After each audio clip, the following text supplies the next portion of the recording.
uye tonga lidara, Ajaak jono panjo, uye tonga lidara, Aliap lidara, uye tonga lidara, Ajaak jono loga, uye tonga lidara, Ajaak jono panjo, Aliap lidara, uye tonga loga, Ajaak jono panjo, uye tonga lidara, Ajaak jono loga, Aliap lidara, uye tonga lidara, Ajaak jono panjo, uye tonga lidara, Ajaak jono loga, Malwan duwala inanenije, bawela inwatu, wajamagi, unatola imanye mure bai manlo, nanya, angare bai jamnanya, dai dai bitu kanyamagi, nakwena wanan, malwan duwala inanenije, bawela inwatu, wajamagi, unatola imanye mure bai manlo, nanya, angare bai jamnanya, dai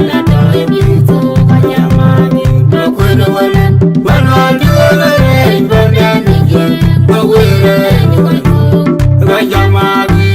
unatola imanye mure bai manlo, nanya, angare bai jamnanya, dai bitu kanyamagi, nakwena wanan, malwala ngala nyina jimina linkor diet, malwala ngala waya kola ya tawo, magara yo makowa, ukana kwe, yiga biru kele yo, baga ye barute, ayo loy banani, wer yangira wuku ngajangnya bay, malwala ngala nyina jimina linkor diet, malwala ngala waya kola ya tawo, magara yo makowa, ukana kwe, yiga biru kele yo, baga ye barute, ayo loy banani, wer yangira wuku ngajangnya bay, una kuriyar bakara warya ya kola ya damdana, yiga biru kele yo, baga ye barute, ayo loy banani, wer yangira wuku ngajangnya bay, una jonga jala warya ya kola ya damdana, yiga biru kele yo, baga ye barute, ayo loy banani, wer yangira wuku ngajangnya bay, nakwena wanan, malwan duwala inanenije, bawela inwatu, wajamagi, unatola imanye mure bai manlo, nanya, angare bai jamnanya, dai bitu kanyamagi, nakwena wanan, malwan duwala inanenije, bawela inwatu, wajamagi, unatola imanye mure bai manlo, nanya, angare bai jamnanya, dai bitu kanyamagi, nakwena wanan, malwan duwala inanenije, bawela inwatu, wajamagi, unatola imanye mure bai manlo, nanya,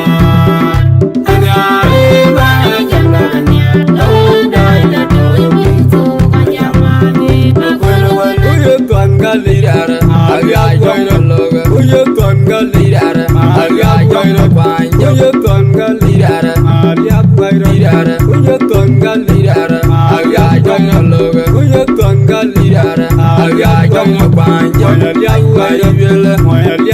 lidara, uye tonga loga, Ajaak jono panjo, uye tonga lidara,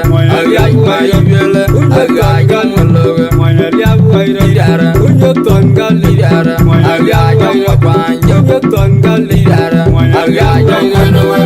malwan duwala inanenije, bawela inwatu, wajamagi, unatola imanye mure bai manlo,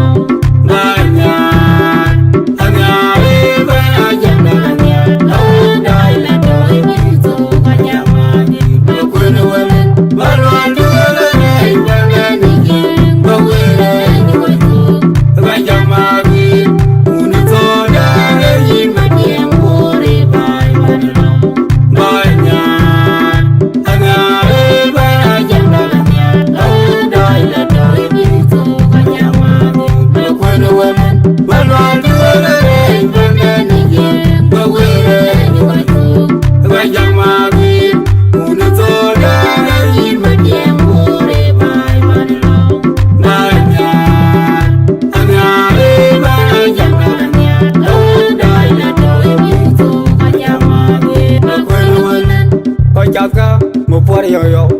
ujal ma jiwa no utabi ma don baitil aka chaka jama gero ye